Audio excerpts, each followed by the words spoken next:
آپ نے کہا کہ تیل پر سیاست نہیں ہونی چاہیے، لیکن آپ برا نہ منائیے گا، ٹھیک ہے؟ میں نے تو سوال کرنے ہیں آپ سے. نہیں آپ کریں جی، آپ پرانی باتیں آپ کو یاد دلانی ہیں. علی پرویز ملک صاحب جب اپوزیشن میں تھے تو تیل کی قیمت میں اضافے پہ وہ کیا باتیں کیا کرتے تھے، ذرا وہ بھی سنا دیں. شرمناک رویہ ہے. ان کو احساس ہی نہیں ہے کہ ہماری عوام کس تکلیف کے اندر ہے. اگر یہ انٹرنیشنل مارکیٹ میں تیل کی قیمت تیز ہوئی تھی تو ان کے پاس جو پی ڈی ایل کی انہوں نے لیوی لگائی ہوئی ہے 30 روپے لیٹر کی، اس کو کیا یہ تھوڑا سا کم کر کے لوگوں کو یہاں پہ سہارا نہیں دے سکتے تھے، ان کی تکلیف کا ازالہ نہیں کر سکتے تھے؟ تو یہ تو میں نے آپ سے کہہ دیا نا جی یہ بات. اب آگے جو آپ نے کرنا ہے تو آپ کس طرح کریں گے میر صاحب؟ لیوی کم کریں گے. دیکھیں لیوی تو آج بھی کم کی ہے. آپ ڈیزل کے اوپر 80 روپے بڑھ رہا تھا، ڈیزل 80 روپے بڑھ رہا تھا، میں نے آپ کو بتا دیا 88 سے 150، منڈے کو 179، آج 150. اس کے مطابق اگر 80 روپے کی لیوی برقرار رکھی جاتی تو وہ بن رہا تھا 80 روپے کی انکریز. جی 55 روپے ہوئی نا، کم کیا. اب آگے جو آپ اس کے اوپر بند باندھنے کی کوشش کریں گے، کیونکہ دیکھیں جو آپ نے پچھلے ہفتے میں کیا اس کی ایوریج جو بن رہی تھی وہ تقریباً آپ کی $132 کے اوپر آپ نے پچھلا کیلکولیٹ کیا. اب آپ کا اگر 150 کی بھی ہوتی ہے تو $20 کی، تو پھر بھی ایوریج کے اندر فرق آئے گا. وزیر اعظم صاحب نے یہ عہد کیا ہے کہ جی میں کوشش کروں گا کہ یہاں پہ لوگوں کو تحفظ دوں. تو کس طرح کریں گے؟ میں نے آپ کو 4 جز بتا دی ہیں. بائر کی قیمت تو آپ کنٹرول نہیں کر سکتے، پریمیم آپ کنٹرول کر نہیں سکتے، ڈالر کا ریٹ وہیں پہ آپ اس کو 100 روپے کا کر نہیں سکتے. تو کس طرح کریں گے میر صاحب؟ یہی رستہ استعمال ہوگا نا. ٹھیک ہے. یا آپ نے جو کنٹینجنسی فنڈ کسی جنگ کے لیے یا کسی اور آفت کے لیے رکھا تھا، تو اس سے بڑی تو آفت کوئی نہیں ہے غریب آدمی کے لیے. تو انشاءاللہ تعالیٰ ساری چیزوں کو استعمال کرتے ہوئے. اور میر صاحب جب کہ یہ بات ہے، مجھے نہیں پتا اس وقت آئی ایم ایف کی کیا مجبوریاں چل رہی تھیں. آئی ایم ایف کی مجبوریاں بالکل چل رہی تھیں. عمران خان صاحب جو ہیں وہ آئی ایم ایف کے ساتھ معاہدہ کرتے تھے، پھر اس پہ عمل درآمد نہیں کرتے تھے.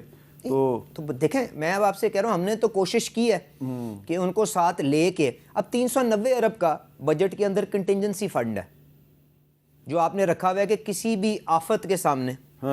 تو وزیر اعظم صاحب نے جب یہ ڈیوٹی لگائی ہے کہ جی اس کے آگے اب ہم نہیں بڑھنے دیں گے، تو میر صاحب اس کا کوئی انتظام بھی کیا ہوگا نا. ملک کو کوئی دیوالیہ پن کی طرف تو نہیں کوئی دھکیلنا چاہتا. اچھا ایک سوال لوگ بڑا پوچھ رہے ہیں جی سر، کہ بھارت جو ہے وہ روس سے تیل لے سکتا ہے. اس کو ٹرمپ صاحب نے اجازت دے دیا ہے کہ آپ لمیٹڈ ٹائم پیریڈ کے لیے آپ اس سے تیل خرید سکتے ہیں. پاکستان کیوں نہیں خرید سکتا؟ اچھا پہلی بات تو یہ میر صاحب کہ اگر وہ پاکستان کے مفاد کے اندر ہو کمرشلی تو وہ ضرور لینا چاہیے. اگر وہ آپ ایک ذمہ دار ریاست اس کے لیے بات چیت تو ہوئی تھی، وہ آئے بھی تھے، پارسلز آئے بھی تھے جی. وہ میں آپ کو پوری بات بتا رہا ہوں میر صاحب. ہمارے ملک میں 5 ریفائنریز ہیں. ایک جو ہے وہ آپ کی ڈیپ کنورژن ہے، 4 جو ہیں وہ آپ کی ہائیڈرو اسکیمنگ ہے، جس کا مطلب ہے پرانی ٹیکنالوجی کی وہ ریفائنری ہیں. آپ کی یہاں پہ ملک کے اندر جو ریفائننگ ہوتی تھی وہ گلف سے تیل اس لیے آتا تھا، ایک تو لائٹ ہوتا تھا اور 5-7 دن کے اندر جہاز پہنچ جاتا تھا. اور جب آپ اس کو اپنی ریفائنری میں چلاتے تھے تو فرنس آئل کم بنتا تھا. روس کا جو تیل ہے یورلز جس کو کہتے ہیں، وہ ہیوی کروڈ ہے. اچھا. اس کو جب آپ لے کے آتے ہیں تو تقریباً 50-55% اس میں سے فرنس آئل بنتا ہے. اب جب آپ نے آئی ایم ایف کے ساتھ وہ ریزیلینس فیسلٹی سائن کی تو اس کے اندر فرنس آئل کے اوپر 80,000 ٹن کی ڈیوٹی لگ گئی. جب 80,000 ٹن کی ڈیوٹی لگ گئی تو اس کی لوکل کھپت ختم ہو گئی.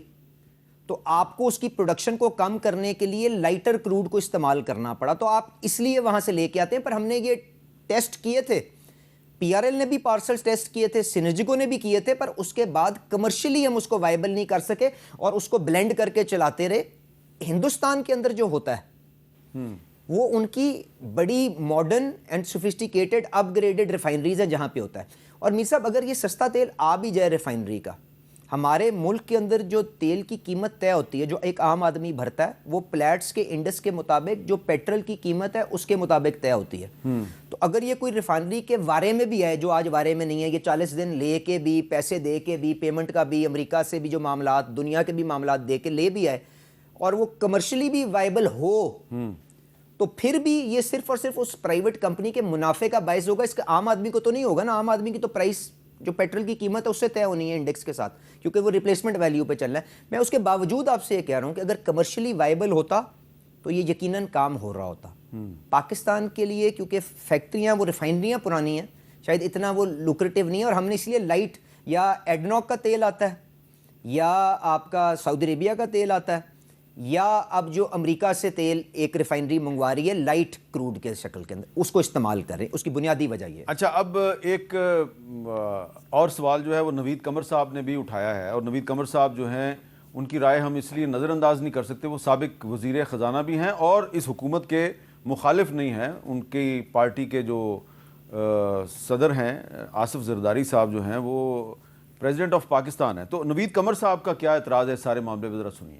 مسئلہ یہ نہیں ہے کہ دنیا میں تیل کی قیمتیں بڑھیں تو ہم نے بھی بڑھا دی. مسئلہ یہ ہے کہ دنیا میں جو تیل مہنگا ہوگا اس کے تو اثرات پاکستان تک پہنچے ہی نہیں. وہ تو جب تیل وہاں سے نکلے گا اس پرائس والا، اس کو ہمارے ٹینکرز لگیں گے تو وہ دیں گے. آپ نے یکا یک اوور نائٹ 55 روپے قیمت بڑھا دی پیٹرول کے بھی، ڈیزل کے بھی. اربوں روپے کا کس کے جیب میں یہ پیسہ گیا ہے؟ یہ ہے جی سوال کہ پرانا سٹاک پڑا ہوا تھا آپ کے پاس، آپ نے وہ تیل اس قیمت پہ نہیں خریدا تھا جو اس وقت انٹرنیشنل مارکیٹ میں ہے، تو وہ تیل آپ نے مہنگا کر کے جو اربوں روپے حاصل کیے ہیں، اندازاً 80 یا 82 ارب روپے، وہ کدھر جائیں گے؟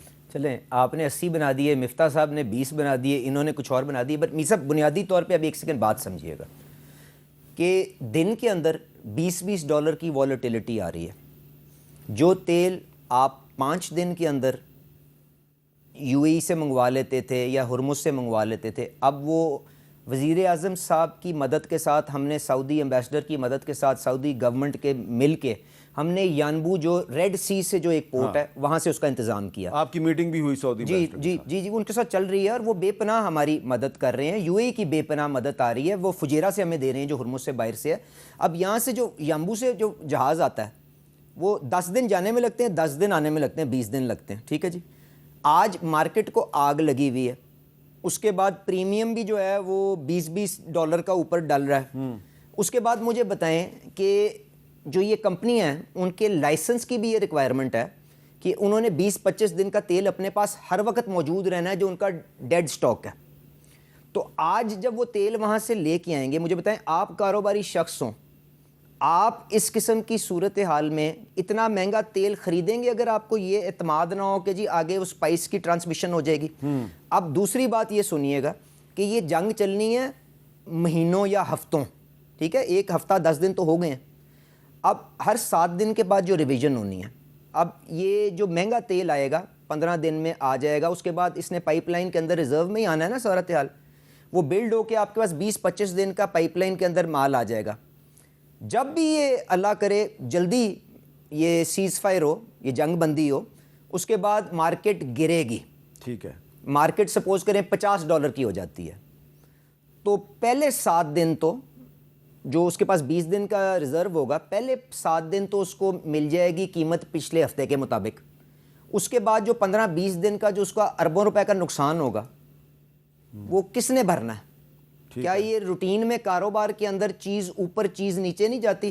میں یہ بات اس وقت تسلیم کروں اگر وہ کاروبار اپنا ریفائنری بند کر کے نا یا او ایم سی بند کر کے کہے کہ جو میرے پاس یہی تیل ہے، میں اس کا منافع لے کے نا میں تو فارغ ہو کے اب میں اس کام سے باہر نکل رہا ہوں. جب انہوں نے کرنا ہی یہ کام ہے اور قانونی طور پہ یہ لکھا ہے کہ ان کے لائسنس کے مطابق انہوں نے اتنا ریزرو مینٹین کرنا ہے، اس میں منافع ہو گھاٹا ہو وہ تو آپ کا پیپر پروفٹ پیپر لاس ہے نا جی. آج اگر یہ ہوا کل وہ ایڈجسٹ ہو جائے گا. میں آپ سے بتا رہا ہوں، بتا دیں کہ یہ نہیں ہوگا. 7 دن کے بعد قیمت نہیں بدلے گی. وہ کہتے ہیں کہ نہیں آپ قیمت نہیں بدلیں گے. میں کس طرح نہیں بدلوں گا؟ یہ 20 دن یا 20 سال سے ایک نظام چلتا آ رہا ہے. پہلے آپ کو پتہ ہے میر صاحب 30 دن کے بعد قیمت طے ہوتی تھی. 15 دن پہ کیوں کی گئی؟ اس وقت تو یہ تقریر نہیں اور یہ سیاست نہیں ہوئی.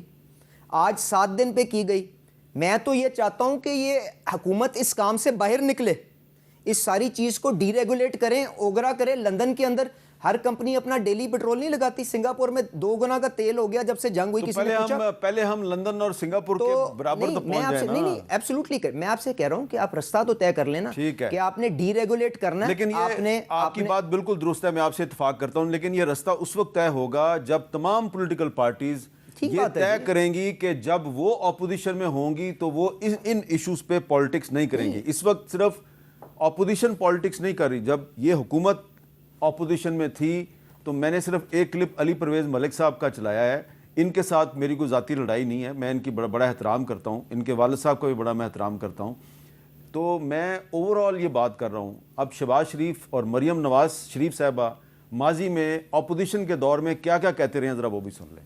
پیٹرول, ڈیزل, مٹی کا تیل 10 سے 12 روپے فی لیٹر کا اضافہ, اور بجلی کے بل بجلی بن کر عوام پر گر رہے ہیں. عمران خان وہ کہا کرتا تھا جب بجلی اور پیٹرول کی قیمتوں میں اضافہ ہو تو سمجھ جاؤ کہ وزیر اعظم چور ہے. ہر روز پیٹرول کا بم, ہر روز بجلی مہنگی ہو رہی ہے, ہر روز ڈیزل مہنگا ہو رہا ہے, دال چینی آسمانوں سے باتیں کر رہی ہیں. میں سمجھتا ہوں کہ یہ عمران نیازی کا یہ کھوکھلاپن ہے. جب پیٹرول مہنگا ہوتا ہے, جب ڈیزل مہنگا ہوتا ہے تو بجلی مہنگی ہوتی ہے, آپ کا آٹا مہنگا ہوتا ہے, آپ کی روٹی مہنگی ہوتی ہے, آپ کی سبزیاں مہنگی ہوتی ہیں. تو بریک لے لیتا ہوں میں یہاں پہ.